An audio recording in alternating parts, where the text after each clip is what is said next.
This is the Power Break Podcast number 033, titled An Interview with Justin Andrews, ultramarathon runner and professor in China. Hi, everyone. I'm your host, Bob Brubaker, inviting you to stay tuned as we seek to give you a little power in this break to help you succeed in the race of life.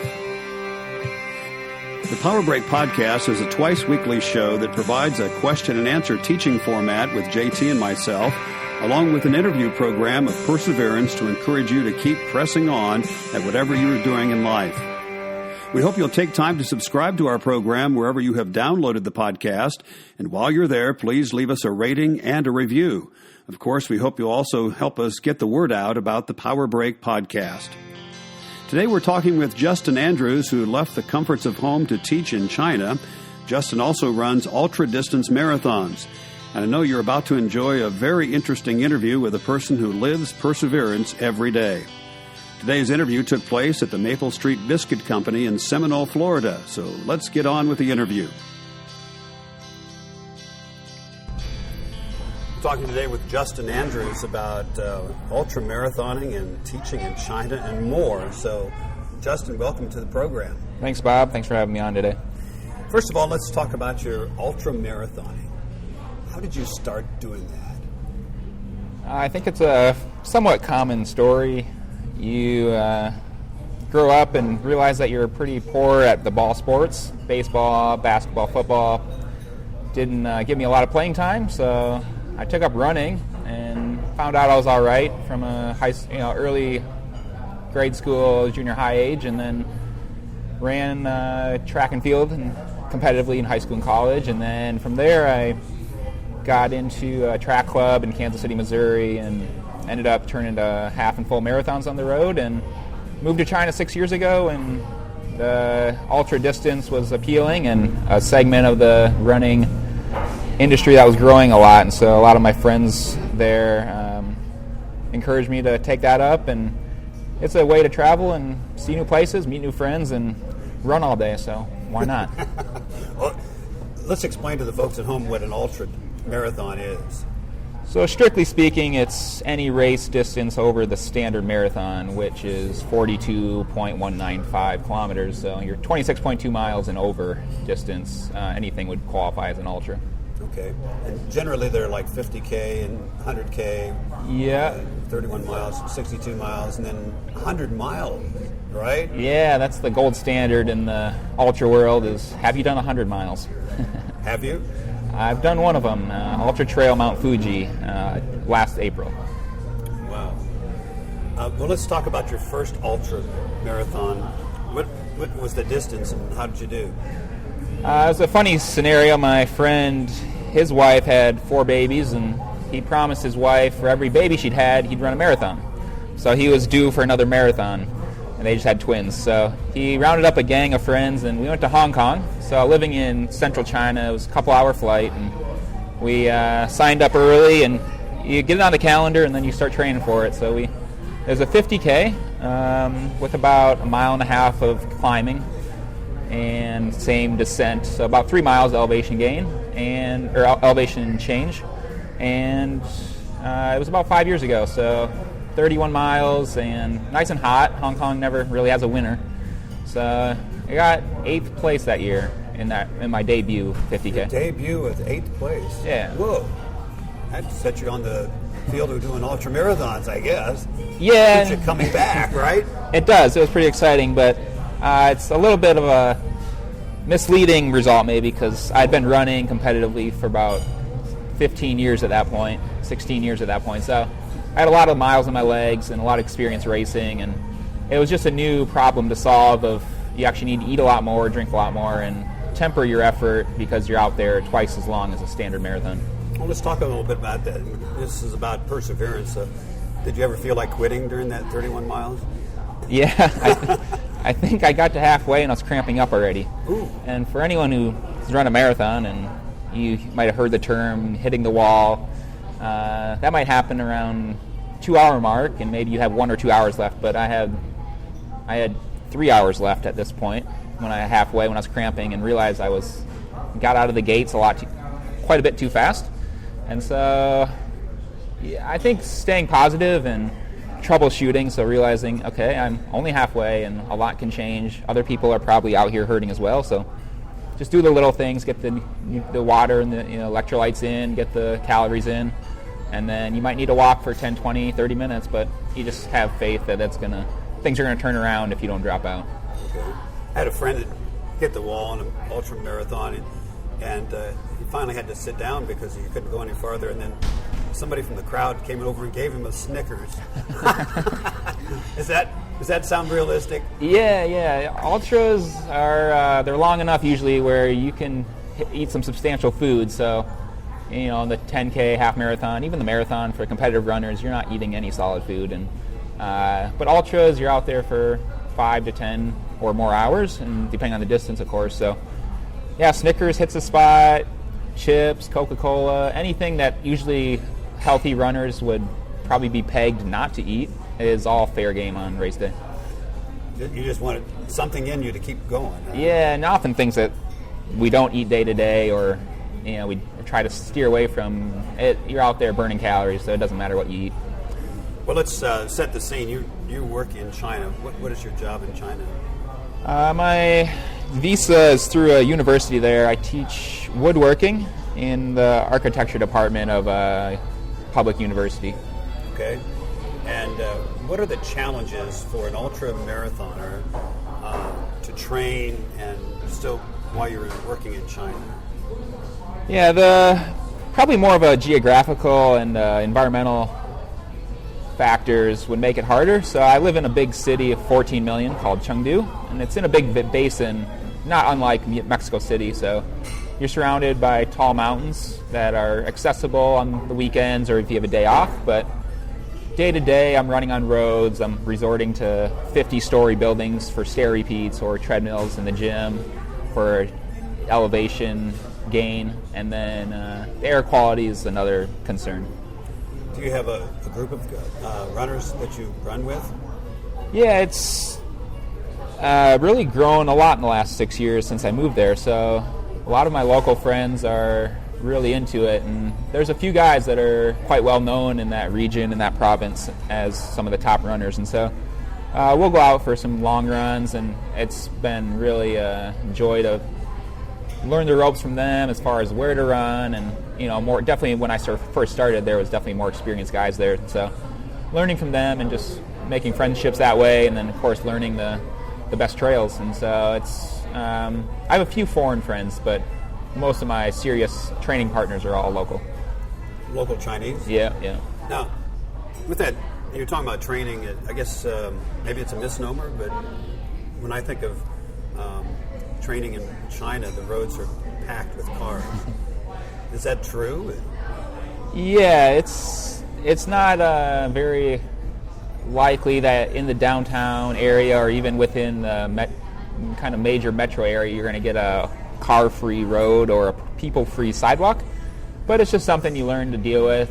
You become very adept at scanning your horizon, looking for potential problems, and running, it's not cycling, and so running gives you enough time to react, and you're usually able to choose routes that are a little, maybe it's a river walk, maybe it's a park, and you just do a couple loops, and that's your workout where you go out at midday when it's hot and everyone else is sleeping. Oh. And so you do things where you kind of learn how and where to avoid people. Okay. Well, let's go to your second ultra. What was the second one? Second one would have been that same race a year later. Okay. And so actually it was only myself and one other friend. Most of my other friends didn't want to return. That was kind of their bucket list was checked off. So I came in knowing the course and being a lot better prepared for that challenge of an ultra in the mountains versus a flat road marathon. And so the weather, as I remember, was quite favorable for me, being a little cooler. And I nailed it. I ran out ahead of a couple of well-known guys, one that came up from Australia, elite runner, and then another Australian that was living in Hong Kong, and ended up winning that day by about 7 minutes. Whoa. So. You have a celebrity on. But that's wonderful. That'll keep you coming back for sure. Did you get any money for that, or just a belt buckle? The standard fare might in America is often a belt buckle, but I did win some pretty nice gear and I think a headlamp, so merchandise, and then. But China definitely does. The mainland has a lot of money. You can win several $1,000s if you're winning races. Well, let's talk about, you're teaching in the university. Did you have to learn Chinese? Or? Yeah, a lot of my friends teach English there, and that's what people assume you're doing if you're teaching in China. But the fact that I studied Chinese for about 3 years before I got into this role, they ended up needing me to speak Chinese, though one of the administrative ladies, she's like, I think you can use English for this teaching job. That'd suit you well, probably. And I'm like, yeah, it sounds too easy, though. In my mind, I was thinking it was quite impossible that all my architecture students would be at a level that would be suitable for me to use English. And so, in the end, I teach in Chinese, and so it's a pretty relaxing job. It has its stressful moments, but definitely it's been enjoyable and using some of the skills that I use back here in the States, building furniture and cabinetry. Did you have to sign a long-term contract? A lot of people I would prefer that, but actually China only does year to year, so we have a good working relationship. They take good care of me, and so it seems I can be there as long as I want, but it is just year to year, and so. But the visa process and all that's real easy, so they take care of it. You mentioned to me when we were talking before we started to record that you were nursing an injury. How did that happen? I have kind of whittled it down to some muscle imbalance and weakness in my core and pelvis, and so I think potentially postural related as well, maybe sitting too much and some overuse injuries with hiking. I've read some of this kind of the lower abdominal groin muscular pain that I'm having could be related to some like the longer uphill hiking that I'm doing in these ultras, coupled with the weakness and imbalance. And so nothing too serious as far as health-wise, but definitely not fun to run with. I can run through it. I ran a 50-mile race. I did a 50-mile race with this injury and ended up getting third place, and so. But it's just I'm trying to completely get rid of it, so I can run more. I was just going to ask how you're persevering through this, and it sounds like you're just doing what you need to do, right? Yeah, and so it's not like a fracture, it's not a tendonitis, and so. Well, actually, in one hand, it could sort of be like a tendonitis, but it's not bad enough that I can't run through it. It's just not real enjoyable at the moment to go out and run 10, 20-hour races with kind of recurring residual pain. So what is next on horizon race-wise in the ultra world? Yeah, there's races on 7 continents now that I could choose from, so the sky's the limit, and there's unimaginable race destinations, anything from Mont Blanc and the Matterhorn in Europe to South Africa, Cape Town with Table Mountain, and Terra del Fuego in South America. And so there's all these places that you would just maybe love to go for vacation. Now there's most likely a race there. So Europe is still the goal. The Dolomites in northern Italy, there's a 120K, about 75-mile race, and then there's a 105-mile race in Mont Blanc. Those are on my schedule this summer. I had to cancel them, and hoping to be back next year to try those. So definitely some of the more iconic big mountain races in Europe, and then maybe something in the States, because actually all my ultras have been overseas, and so maybe a Pikes Peak, maybe something like Western States or Badwater. Badwater, yeah. And my road background, I'm open to the faster road races if I can survive the heat.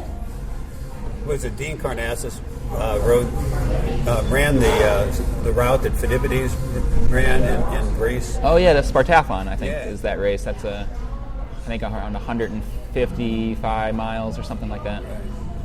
So some of those are on my radar. I think I enjoy the road still. Some guys only prefer the mountains once they get into ultras, but I found I run because I still train a lot on the roads in Chengdu, where I'm based. Still definitely some cool road ultras. Like Japan has a Sakura festival with the cherry tree blossoms, and there's a route. It's about 160 miles that traverses this mountains with cherry trees every quarter mile. So something like that is pretty enticing as well.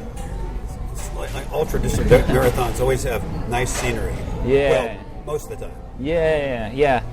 Bad water would be something like that. It's maybe a little more suffering, but yeah, some of these iconic road races or mountain races with Mount Fuji in Japan and Matterhorn and Eiger in Switzerland, and so yeah, definitely they take your mind off the suffering that inevitably comes halfway through.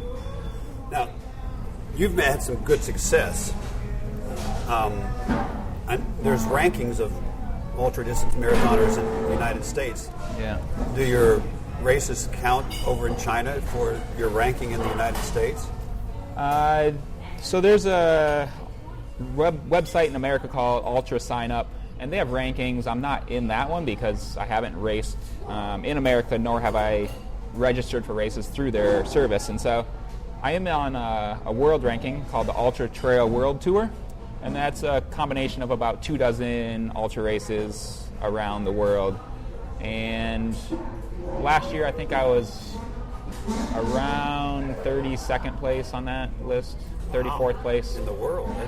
So that's again, that's not everyone, because not all these guys are able to make these races. You have to do 3 of them in a year, and so if you're not able to travel and if you're not able to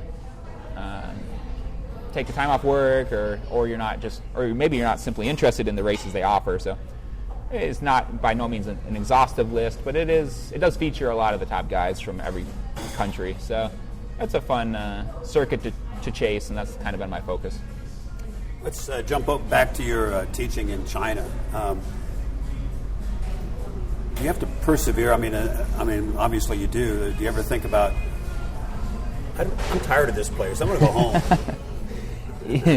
Yeah, China's a unique, very diverse country. A lot of opportunities that I've had open to me wouldn't happen in America, and so in that sense it's very attractive and a good place to be. But yeah, it definitely has its moments where language barrier, cultural barriers, don't want to get too into the political side, but there's censorship and different things like that where they're values that we don't, as Westerners, get afforded us when we live there, and the air quality and different things like that. So there's moments where, as a more serious ultra runner, I think, I should teach in Japan or Korea and have good air and have freedoms that I don't have in China. And so that's definitely been it's in the mind, I think. Like, it's always there, but China has its benefits and advantages that, it's always a trade-off. And so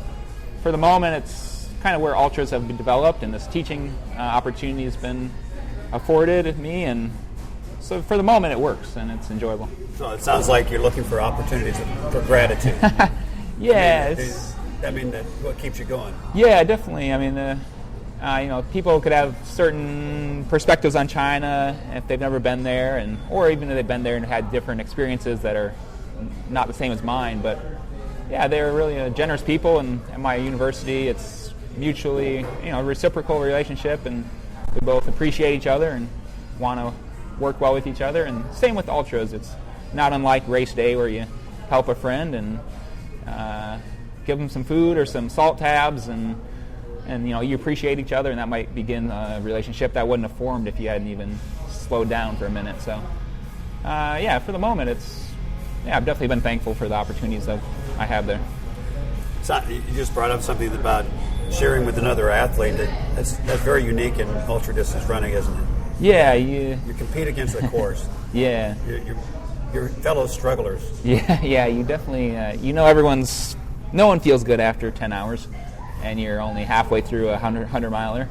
So you're out there knowing that even people toward the back of the pack are going to be out there 2 nights instead of 1. And so, yeah, you're in the same boat, and you're really maybe just racing the clock or chasing some personal goal, or even maybe running in someone's honor. And so you have opportunities to talk, and you're not on a bike, you're not in the water, for example, for the triathlons you've done. And so it's really a unique sport where you're rubbing elbows with the best in the world at their craft. They're beating me by 1 or 2 hours in 100K, which is just massive gap, even at my level. And then so you can line up with them and meet them and eat pizza afterwards, but then you're also lining up with people that are going to be out there twice as long as myself. And so no other sport really does that, I don't think. Well, we've been talking to Justin Andrews today on the program and hearing about his stories of perseverance in ultra-distance marathoning and also working in China. If you had it to do over again, would you do it? Both of these things? Yeah, I would definitely, I would do it again. It would be moving to China. I gave up, a stable job and a running, passionate hobby in the States, and thought I was moving to China to give it up and do some other things. And turns out I'm doing both of those again in China. And so it's been nothing but an exciting and fun journey, and definitely thankful for how things have turned out. And everything's been a surprise. China just happened to be growing in the running industry, and then the job, because I'm simply a foreigner, they didn't want to hire a Chinese. And so just things like that where you go in and you don't know what tomorrow brings. But year after year, it's been an exciting journey, and I would definitely say I don't have any regrets. Great. Well, Justin, thanks for joining us on the program today. I appreciate it, Bob. Thanks for having me.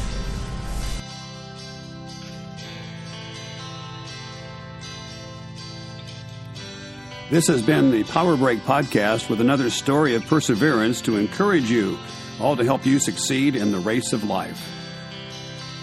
We hope you'll take time to subscribe to our program wherever you have downloaded the podcast. And while you're there, please leave us a rating and a review. Of course, we hope you'll also help us get the word out about the Power Break Podcast. The Power Break Podcast is a twice-weekly show that provides a question-and-answer teaching format with JT and myself, along with an interview program of perseverance to encourage you to keep pressing on at what you're doing in life.